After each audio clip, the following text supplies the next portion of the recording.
Hey guys, welcome back.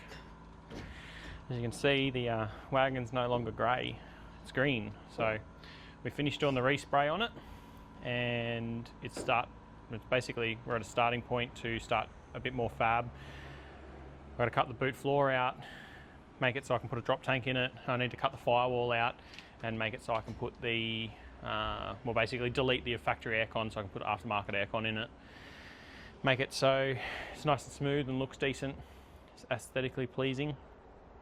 So I'm going to roll it out of the spray booth, go and put it inside on one of the hoists and make a start cutting this thing up. But as you can see, we've got all the insides all painted with Kill Rust black. All the inside of the cargo area and B pillars and dash and stuff are all painted in the bronzy gold that it was. And then all of the exterior door sills, around all the windows, all of everything are all painted the green. All the panels for the car itself are all painted. Every panel's painted and finished, so finish a bit of fab work, paint the engine bay, fit the engine, put all the panels back on and interior in and wire it and fuel it, and I know there's a lot more work to do, but I want to make it seem like there's not so much. But next step. This isn't a green Val. No, this is Barry's Valiant. I'm just going to take it off the hoist so I can get my one on. It's nearing completion. It's nearly done. I'll give us a quick look before you put it down. 68 VE. It's got a shortened 9-inch rail. Spring's been put into the rail like mine. Drum rear steel on the 9-inch. I put a Holly Sniper EFI kit on it. Put all factory floor shift in it. I'm waiting on some bushes from Hemi Performance.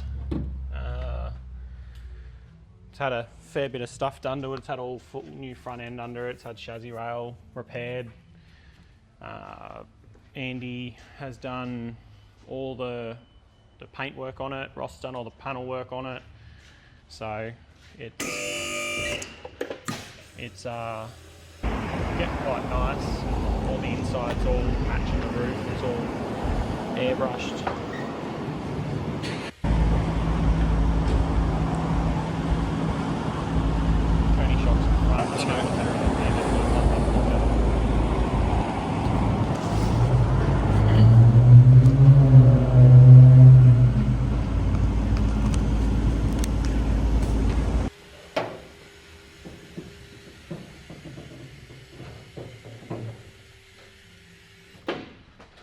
So it's got a Land Cruiser radiator.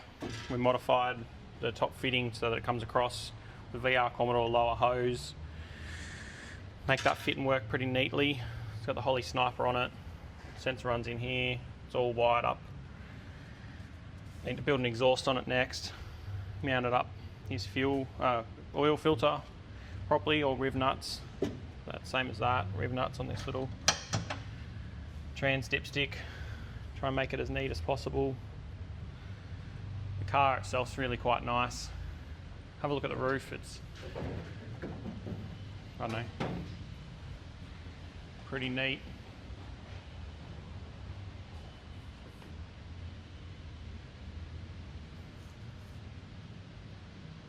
Barry wanted the Pacer style fuel tank in this, so it's got a fuel tank in the boot itself with the filler cap on the side. The original one's all been welded up. You can't see where the original filler was. It's gone completely. And he wants twin pipes out the center at the back, just down below the bumper bar. Literally 2 pipes here. So to do that, he's got rid of the fuel tank, put the fuel tank up in the boot, and we can run them straight over the diff and out the back. Not sure if we're going to go 2.5 or 3 inch yet, but we'll get there. And like the paint work that Andy's done is just amazing. If you can see the intricate detail to it. We'll get a torch so you can actually see, because it's all blue candy with like the silver base.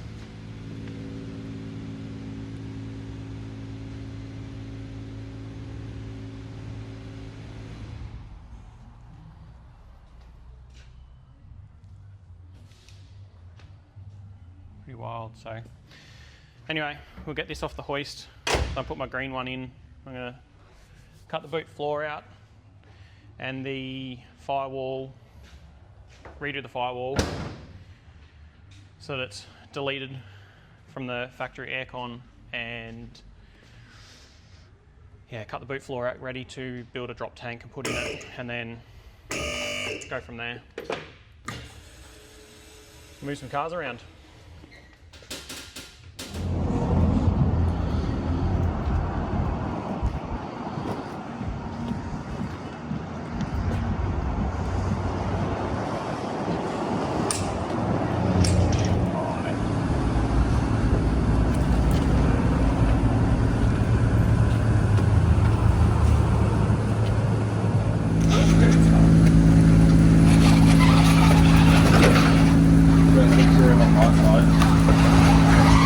What's the plan? Gonna find the edge of the rail. There's a lip that comes off the rail about 10 mil, and then there's a lip in here that I'm going to follow as well. So I'm going to cut the floor out. I'll probably go from underneath.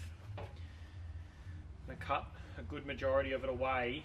I'm just got to measure from that point back and find out where my point is.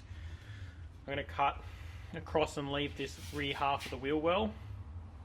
Cut it off, cut this section out to make a drop tank, so it drops in, and it'll actually, the top lip of the fuel tank will come and sit over the inside the car, but over this chassis rail itself to support it, and then probably nutsert or something into the chassis rail to be able to bolt it in. I'm going to put a piece of flat 1.6mm steel across the back here with a folded lip and create basically a little pocket to be able to put stuff in. This car's not going to have a spare wheel well as such. If I do need a spare wheel, I'll have to just put it in the back, but I'm going to try and make about 100 odd litre fuel tank for this. I'm guessing it's probably going to drink a bit of juice, and I do plan on doing some road trips in it, so I just need to be able to give it enough fuel to be able to do that comfortably. So the last couple of road trips we went on, it used, with the V8 in it, it used like 16 or 18 litres per 100 roughly, and we're filling up every second or third town. So if I can try and get closer to 1,000 k's out of a tank rather than 400 would be nice. So anyway, we'll cut this out. I'm probably going to cut from underneath mostly, but cut this wheel well out, make a bit of steel up, and then I might try and fit the 9-inch in there and test fit up. I've got my tyres fitted on my wheels, so I might try and fit them up underneath and see if they're actually going to fit. I've only been working off measurements so far, so test day. So I was saying there's a 10mm lip, that lip there, so I'm going to cut basically just right beside it, all the way through along this seam here, under the back and along, but I just got to find my point to cut through here, the wheel well.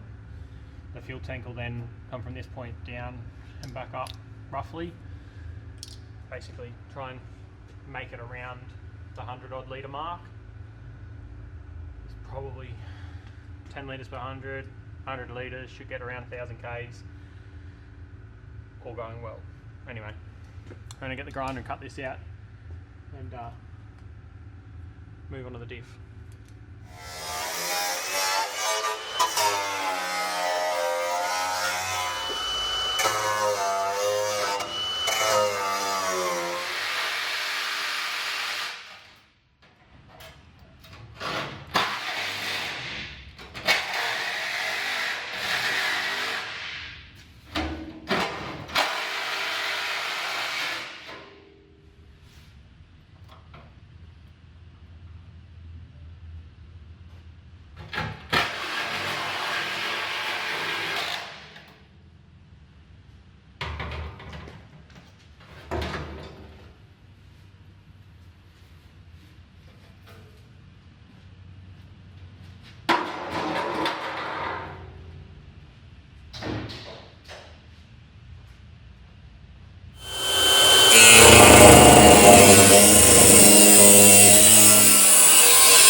What's going on here?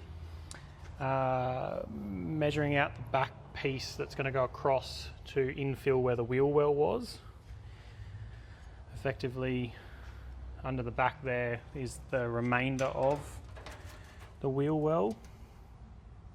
So I need to basically duplicate, to be able to seal it up, I need to be able to duplicate the look of it.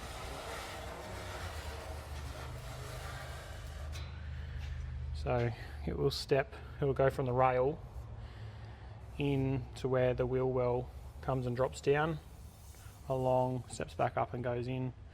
The wheel well itself kind of follows back up higher than this, but I'm going to go across to the rail itself for strength and rigidity. But there's a 20mm lip that I put at the top here, which will get bent over to help to support the fuel tank and also extra rigidity. So I might put a little, along the bottom here, a little lip that goes underneath to be able to plug weld through the bottom of the wheel well as well. So should keep it quite strong, hopefully. Anyway, I'll get this cut out and bent up and show you once it's ready to go. Also, we have a half of a mint rust-free wheel well for sale if anyone wants to buy it. So hit me up. Where are we at, Jake?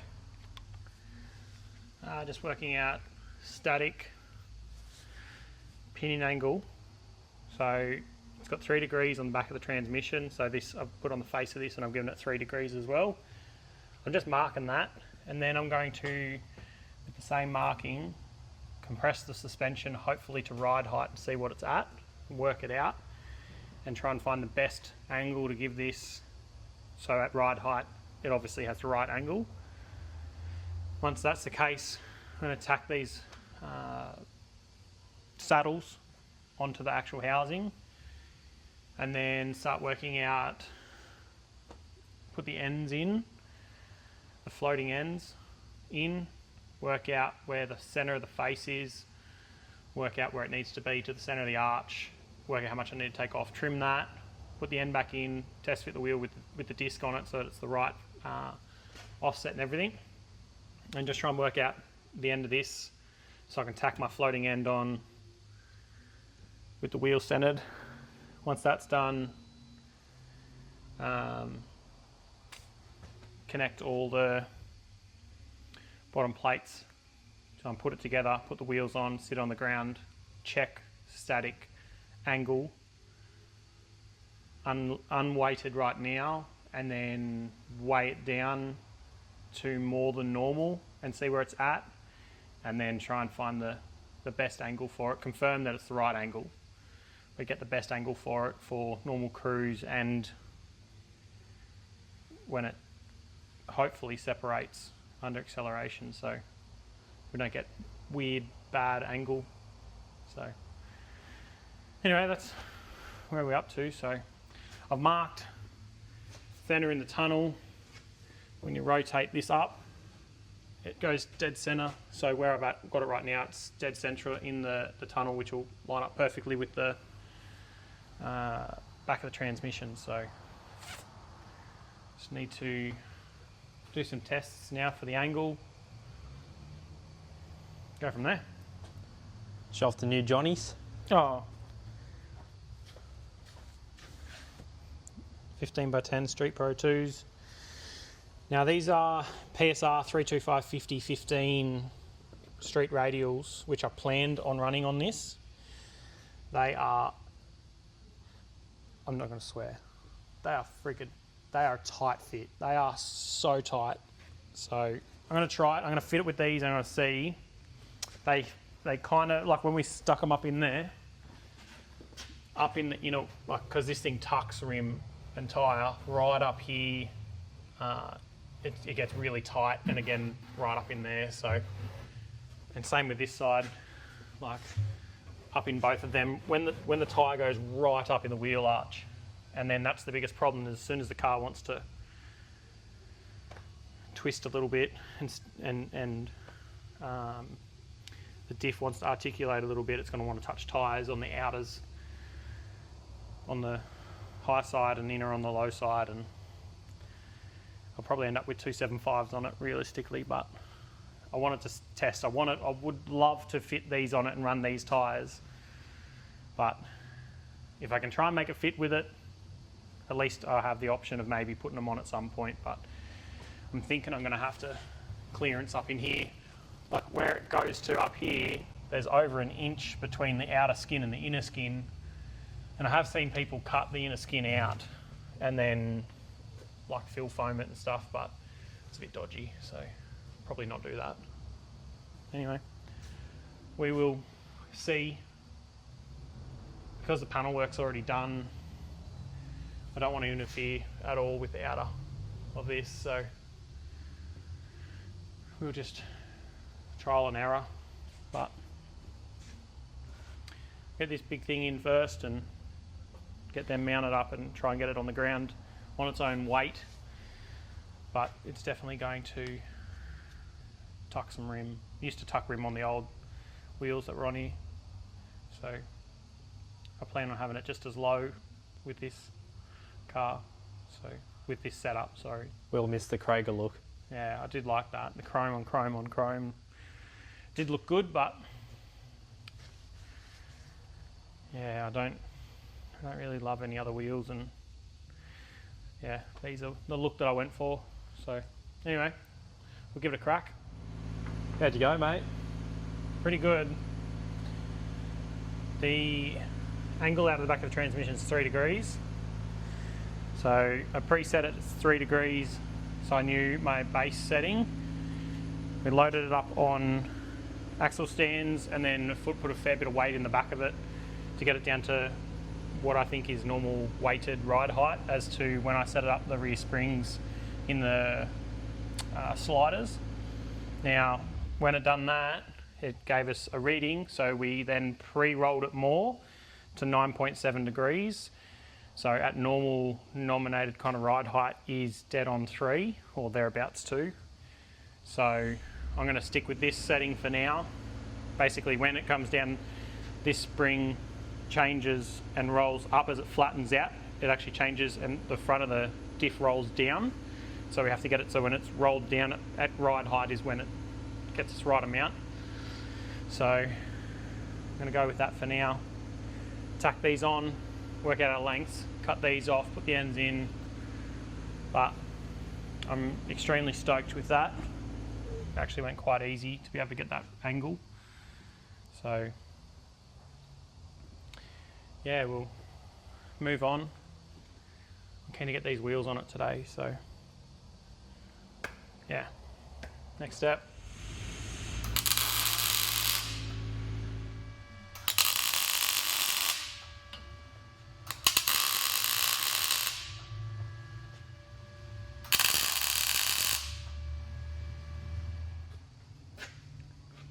So measured 13 times, I'm about ready to cut.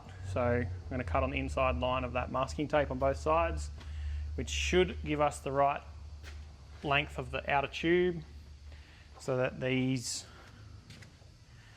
floaters slide in place and give us the right axle face depth with the disc on to get the rim in the right spot. I have left it 10mm longer than it needs to be so that I can get it on and trial it.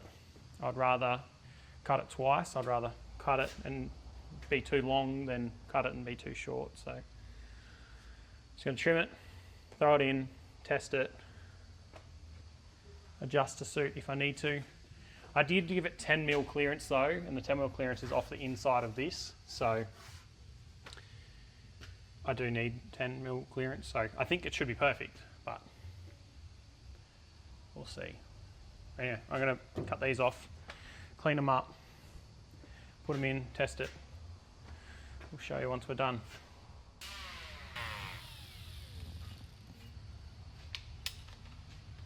She's looking good, dude. Yeah. Alright, getting there.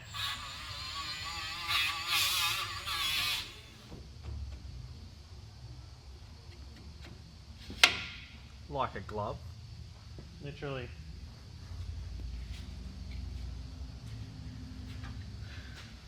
So the other side went in and tested fit up nice. I'm a little bit worried about the length of it, but I wanted to get it on the ground first with the wheels up in the wheel arch to just see where it lands. I think it's like 5mm too long, but again, like I said, I think I set them 10mm too long on purpose though, to make sure.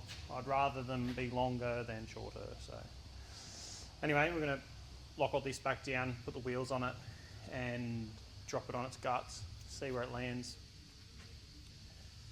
go from there.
Oh, we'll let it down on its own weight now.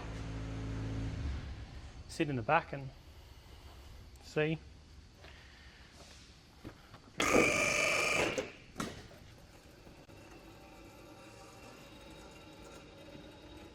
Might put on them axle stands.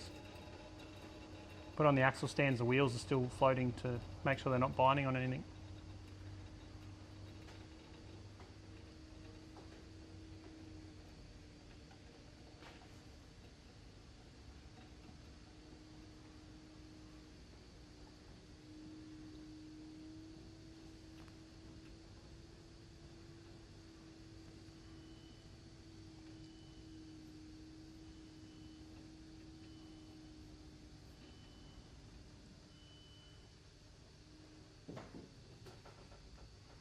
You just want to watch through from in the middle at the diff itself. Watch the U-bolts and make sure everything's still good as it compresses.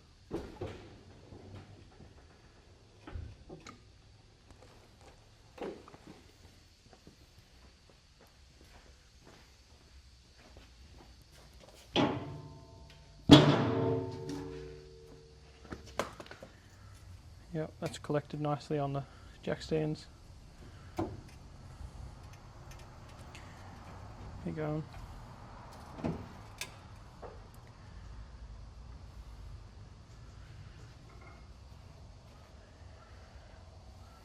That's what I mean. Alright, so we're just going to test and get both wheels spinning in here. We'll give it a good bounce, get this thing really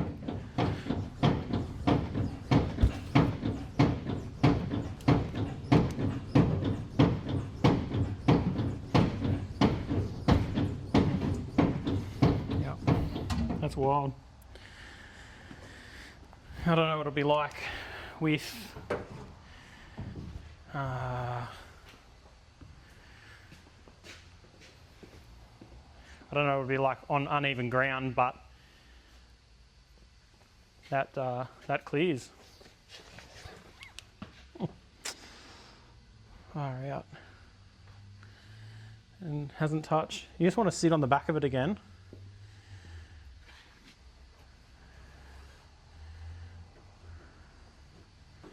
Like, I mean, I can't fit my fingers between it on either side. I can just get my fingers through. The other side I can't get my fingers through on the outside. But it's the one that I can trim and move further out. So I think I'm going to leave it exactly where it's at. Man. Got it right the first time. Fuck, I'm excited. I'll show you before we go. I built this little plate. I was saying about building a plate to go in here. This plate goes in.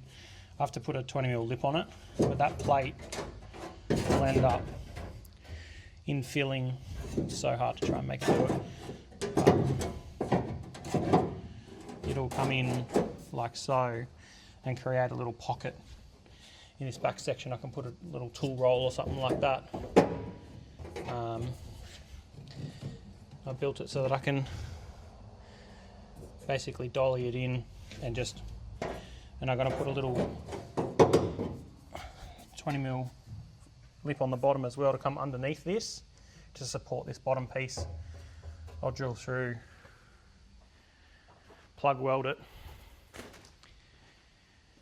have it so the top lip comes this way, back in 20mm across, and then yeah, the fuel tank will come and sit on that, and the fuel tank piece will sit flush with, so you have full access to this. Anyway, we move on to the next step.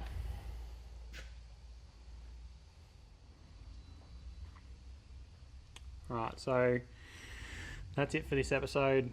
Next one, I'm going to weld this in, try and finish off some stuff in the back here. I'll probably do some stuff with the diff and just try and get some progress on this. It's been on the back burner now. It's been like over 6 months since we've done anything physically with the car because of like paint panel work, so keen to progress, get some shit sorted. But this was a big hurdle to get through, so like 1 week ago we got all the paintwork finished, so the paintwork's done to a point where we're going to leave it for now until this is all done. Firewall's done, we'll do the engine bay, paint the engine bay, then we're going to bolt every panel on the car, then it's all going to get blocked.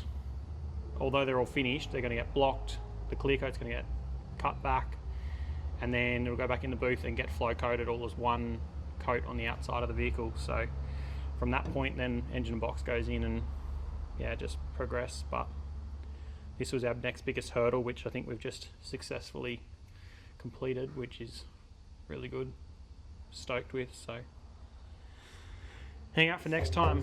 We'll get this boot piece sorted and fuel tank and go from there. Thanks guys.